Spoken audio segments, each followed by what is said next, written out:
Hello and welcome to the Political History of the United States, Episode 2.32, Season in Review, Part 2. Before we get going for today, I want to go back and make a quick correction from last week. During last week's episode, I had been talking about that period during and immediately after the English Civil Wars. So specifically, we are talking about the 1640s, 1650s, and into the early 1660s. I had mentioned that Charles I had been executed, which led to the Protectorate under Charles Cromwell, and then eventually the Restoration under Charles II. The problem is that there was no Charles Cromwell.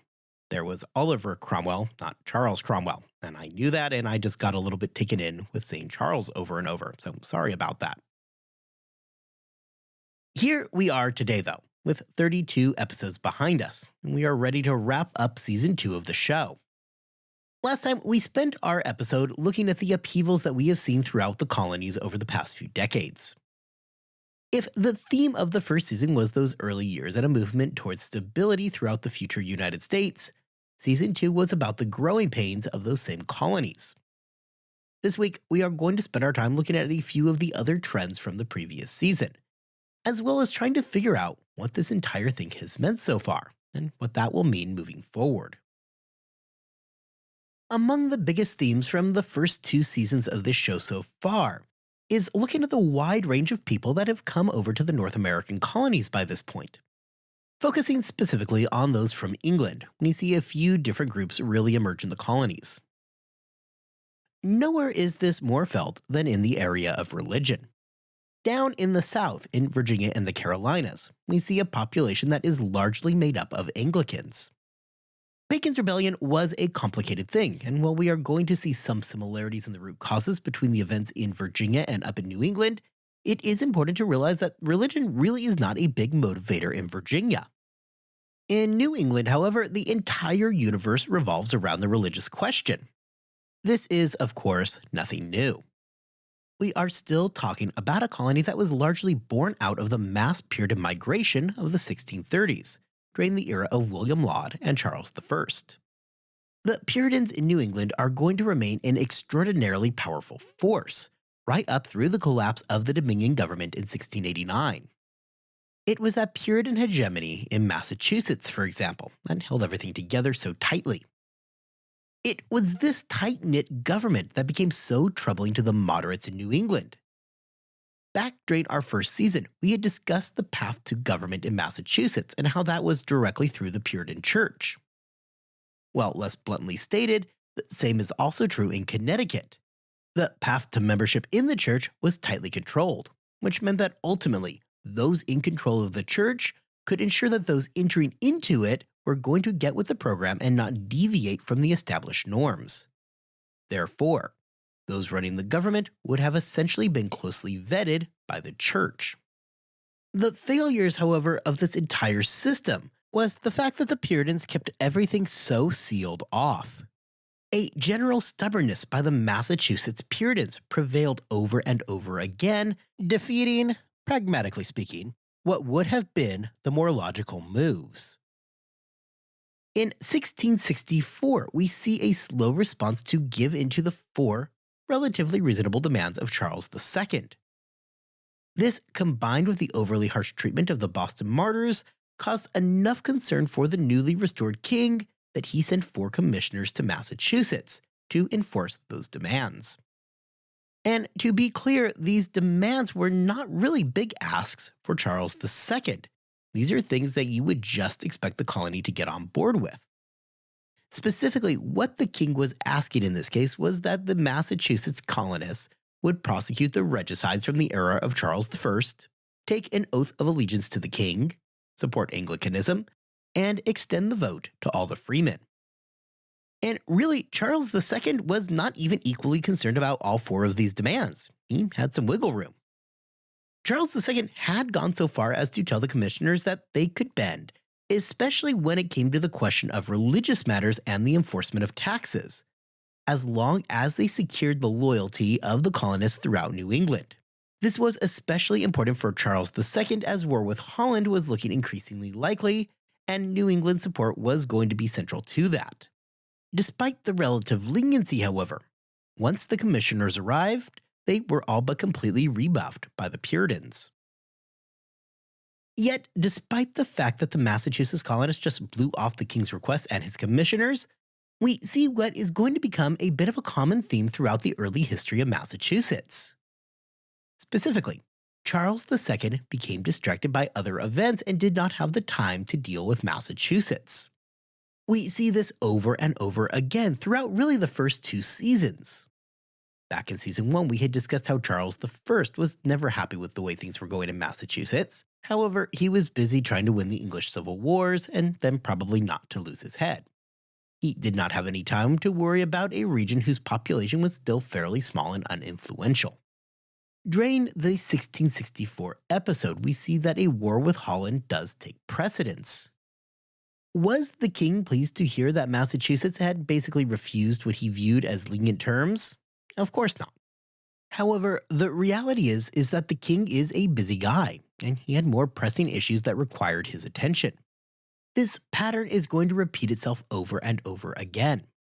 We see it during the 1670s in the lead up to King Philip's War. Again, the crown was interested in taking action against Massachusetts and the rest of New England.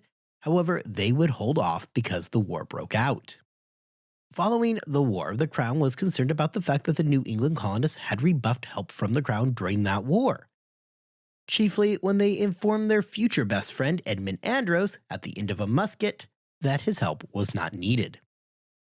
When the king decided to act this time and there was an attempt to follow up on this, the king got distracted by the Popish plot and the exclusion crisis, and again had little time to worry about events over in New England.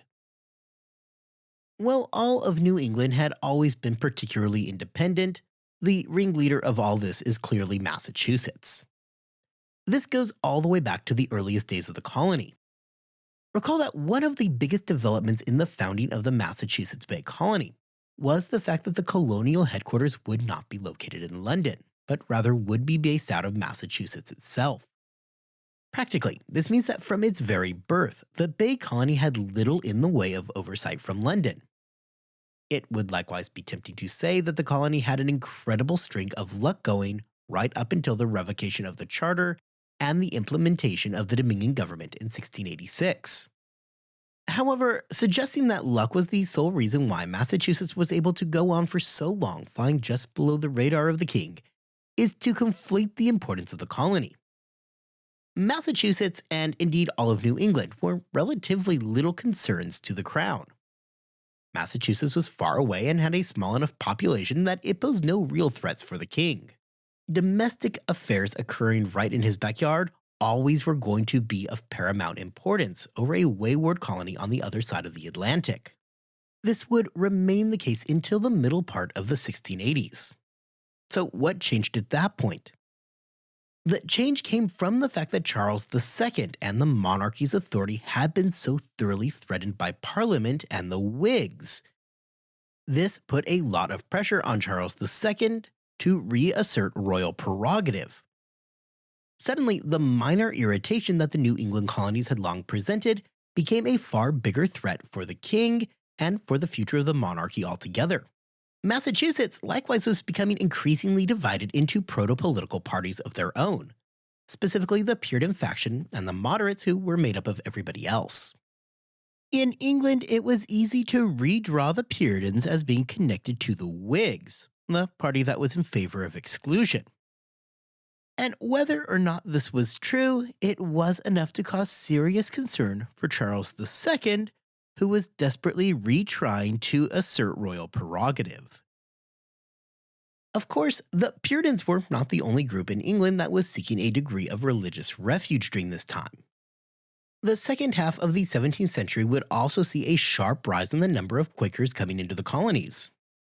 The first time that we see Quakers show up was in Massachusetts during the 1650s. To say that they got a cold reception there is something of an understatement.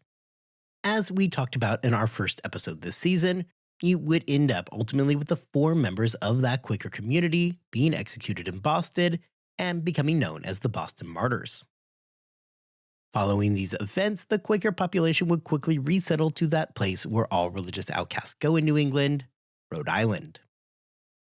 The Quakers would return in a far more pronounced way when William Penn founded Pennsylvania. His frame of government would quickly become the basis of one of the most liberal charters in North America, even if Penn was required to trim it down from his original ambitions. The Quakers, importantly, were not aligned with the Puritans and, in fact, never forgot the persecutions in Boston. What we have, therefore, is an extremely religiously diverse landscape throughout the colonies as a whole. The colonies were Christian in nature. However, that is basically where any similarities stopped. There were significant regional differences throughout the entire system that proved to be a defining element of the colonial experience. These differences do a lot to help explain how the colonies are organized. The Puritans are placed squarely in New England. Virginia is mostly Anglicans, with Quakers filling out the middle colonies in Pennsylvania.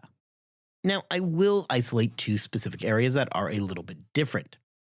First, Maryland is its own special situation, which is something that I'm going to just pause on for now because we're going to have an episode coming up next season about that, right towards the beginning of the season, actually. New York would likewise remain a hodgepodge of beliefs, which makes sense considering that there remained a large Dutch influence in the colony even after the 1665 capture by the English. And of course, I'd be remiss if we did not mention Rhode Island, which would long remain where all of the outcasts would congregate up in New England. If religion helped to create regionalism throughout the North American colonies, another question emerges of what, if anything, was the same between the colonies.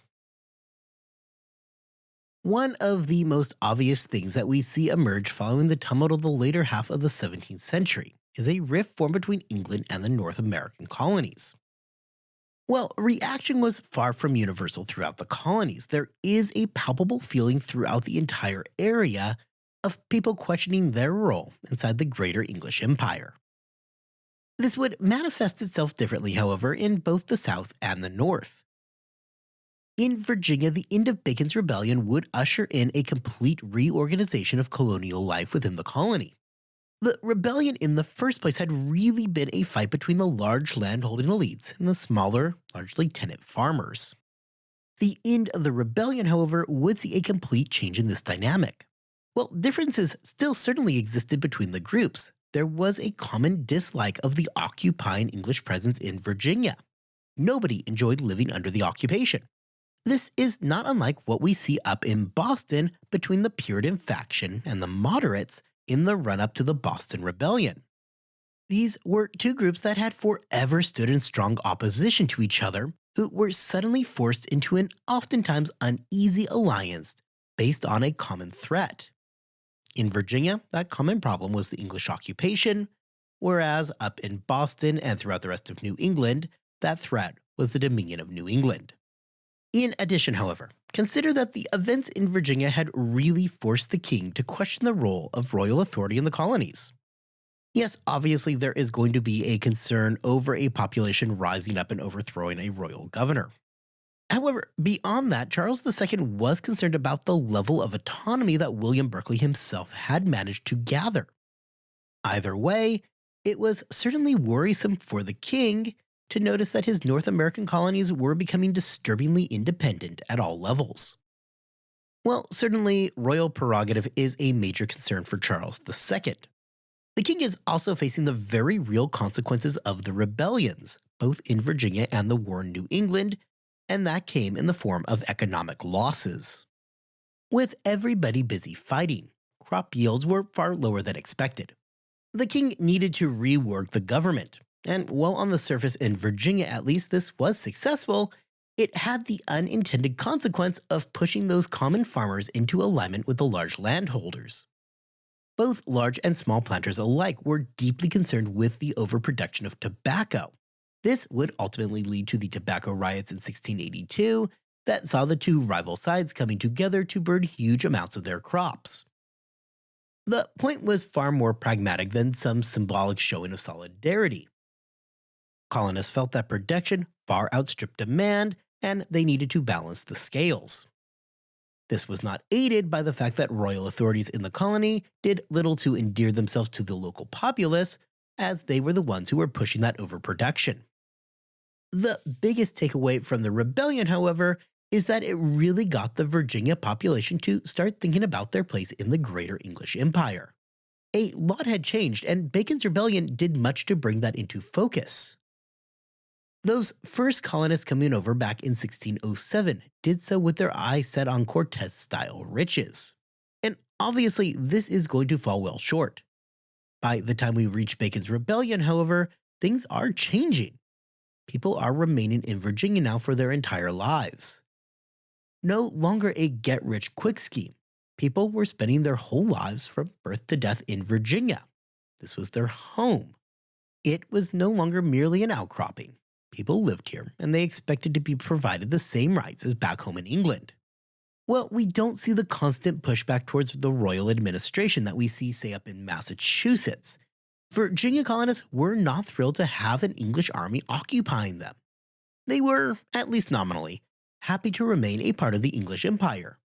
However, beyond paying lip service, and taxes of course, back to England proper, they wanted minimal interference from the crown in their daily affairs. This feeling of wanting minimal interference from the crown exists in far more pronounced ways in Massachusetts and throughout New England. Colonists in New England viewed the rule under Edmund Andros as a violation of their very rights as Englishmen. The right to an assembly was something that was ingrained in their very ethos from the Magna Carta. We have begun to see these questions this season, but next season we are really going to be seeing the question of where the New England colonies belong in the greater empire. The colonists believed that they were, for all intents and purposes, living in England proper. They were not a conquered people. They had made this journey voluntarily. They were not at all amused at the fact that their basic rights as Englishmen were being violated. Well, the anger would be focused primarily on Andros. Recall that Increase Mather had recognized that the anger was misplaced, and that really the correct focus for that anger and all that energy should be right back at London. Nobody liked Andros. However, they likewise recognized that he was just doing the bidding of the English government. With questions such as their place in the empire bouncing around, we can therefore shift our focus towards the question of whether or not that period between 1675 and the collapse of the Dominion of New England in 1689 marked any kind of a proto-independence movement. In the case of Bacon's Rebellion, it is at least a little tempting to try and connect the events in Virginia to the Declaration of Independence almost exactly 100 years later. However, beyond being a fun little bit of trivia, nothing more should be read into that. The dates are purely a coincidence and nothing more.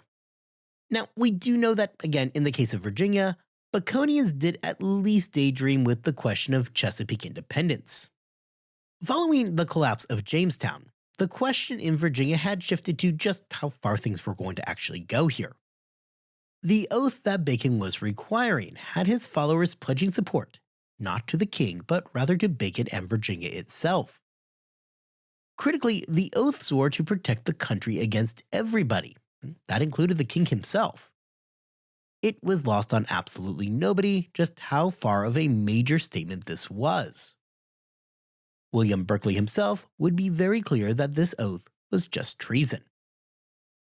Discussions had progressed far enough that the Baconian forces were looking beyond Virginia to see who else might be willing to join them. Maryland was the obvious pick, being located right next door. However, they had also at least put out feelers to Massachusetts, where autonomy had long reigned supreme. Bacon had at least seemed aware of some of the things that would become critical during the American Revolution 100 years later. He had at least made mention of buying arms and seeking alliances from the French, and especially the Dutch. Likewise, Bacon recognized that fighting in the woods was an advantage that the colonists were going to need to press. There is a home field advantage in that the invading army, here the English, would not know where to land nearly as well as the American colonists. These advantages aside, however, evidence points to the fact that Bacon was likely more interested in a degree of local autonomy more than he actually was outright independence. Local assemblies and freedom from the most onerous parts of the Navigation Acts would have gone a long way towards appeasing the Virginian rebels. Plus, more practically, winning a revolution against the English in 1676 versus, say, 1776 are very different things. For one, the population of Virginia in 1676 was somewhere around 40,000 people. By the time that 1776 rolled around, that number was closer to 340,000. Of course, some of that increase is going to be because of growing slave populations. However, the numbers don't lie. Throughout all of the colonies, there is going to be massive population growth over the next century. Virginia was also far more dependent economically on England in 1676 than they will be 100 years later. This is not to say that the break from England during the American Revolution did not bring with it economic hardships, as it most certainly did. However, in 1676, the economy was much more closely tied to England. A break with them would prove economically devastating. During the Revolution, there is also the question of how to get all of the colonies to agree to join the greater cause. In fact, it really isn't until late June of 1776 that it became clear that the entire thing is going to actually hold together. Several colonies, especially the middle ones, remained hesitant to join the greater cause. In 1676, it is even less clear if other colonies would be willing to join Virginia. Maryland, being right next door and flirting with their own rebellion, was a logical partner who probably would have been willing to join in on a greater independence effort. However, evidence is scarce to suggest that any of the middle colonies would have dared join the effort during Bacon's rebellion. Likewise, New England, though likely sympathetic, may have also proven hard-pressed to join in on an independence movement. As we have well established by this point, Massachusetts was no friend to the English crown. They had been rebellious and prized their autonomy more than likely any other group in the English North American colonies. To date, though, they had really never pushed any claims of independence. Why? Because they did not really have to. They kept doing their own thing, and while England would occasionally chirp at them to stop, it's not like England had done anything at all to really rein them in. Royal commissioners would come and go. They would write scathing reports about Puritan insolence in New England. The colonists would promise to do better, send some flattering words along, and everybody would just grumble under their breath about everybody else. And remember, this is 1667 we are talking about. It's not like the Massachusetts colonists know that a real crackdown is just a decade away. For them, all they knew is that besides some hand-wringing, England had never appeared to do much of anything to regain control over them, or the other New England colonies. They may well have been sympathetic to Bacon's cause. In fact, it makes sense that they were. However, pragmatically, they knew that supporting the Baconian rebels in a greater quest for independence was a way to guarantee that the crown was going to crack down on their autonomy instead of just continuing to look the other way. This is not to mention that in Massachusetts, and for that sake throughout the rest of New England, by 1676 they were all busy getting trounced in King Philip's War. The last thing that they would have wanted at that moment is to face off in a pitched battle against a trained English army. For the Baconian rebels, the question of independence is going to be short-lived. It will be killed off just weeks after those thoughts began percolating. With the death of Nathaniel Bacon came the death of any real hope of leading a revolution. To the north in New England, the idea probably would have sounded better following the formation of the Dominion of New England. However, by that time, support was non-existent. Recall that the moderates in the colony, though, well, a minority, were still sizable. They were more than happy to see an end of Puritan rule, and were unlikely to want to help those same Puritans overthrow Andros, at least initially. The Puritans, well, still holding a majority of the population, simply were not going to have the numbers to effectively rebel against the English. Hence, the idea never really even begins. By the time that the Boston Rebellion in 1689 rolls around, everybody was now on the same team that Andros and the Dominion itself needed to go. However, by that point, the colonists were acting more opportunistically than anything else. They were able to justify the overthrow of Andros by linking their actions as being a patriotic show of support for William III, the new King of England. The rebellious colonists were able to say that, hey, you overthrew James II. Edmund Andros is an agent of James II. So, in support of you, our king, we went ahead and did you a solid and we got rid of Andros for you. The evidence seems to point to the fact that without the Glorious Revolution in England, the overthrow of Andros would have never occurred. At least not in the manner that it did. It would put William III in a tight spot, as well as Parliament, as not accepting such rationale from the colonists would have been rather hypocritical considering their own recent actions. In this sense, however, even in the overthrow of the Dominion government, there never would have been any kind of momentum for a greater independence movement in New England. Certainly, it does not seem as though the moderates would have supported such a broad move.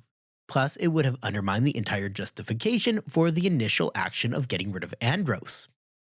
Therefore, while the idea of independence from England does briefly pop up in Virginia during the 15 years between 1675 and 1690, it never really gains the widespread support necessary for it to become anything more than a thought experiment.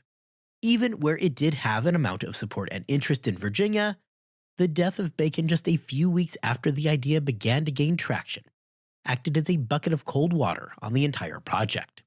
Well, it is fun to think about and run through the alternate histories. The colonies simply were not mature enough for a wider independence movement during the 17th century. When writing the season, nothing really stuck out more to me than the great irony that, despite what appears to be a string of victories, the colonists will lose a lot during this period. If we are focusing in on that period from 1675, the beginning of King Philip's War, to 1690, which is in the immediate aftermath of the fall of the Dominion of New England, we see the colonies go through a 15-year period where, on paper, they won most of their major wars. Despite not getting the decisive victory that they might have expected, the New Englanders were successful in winning King Philip's War. In Bacon's Rebellion, the rebels were able to overthrow Berkeley and cause a realignment of the large landholders.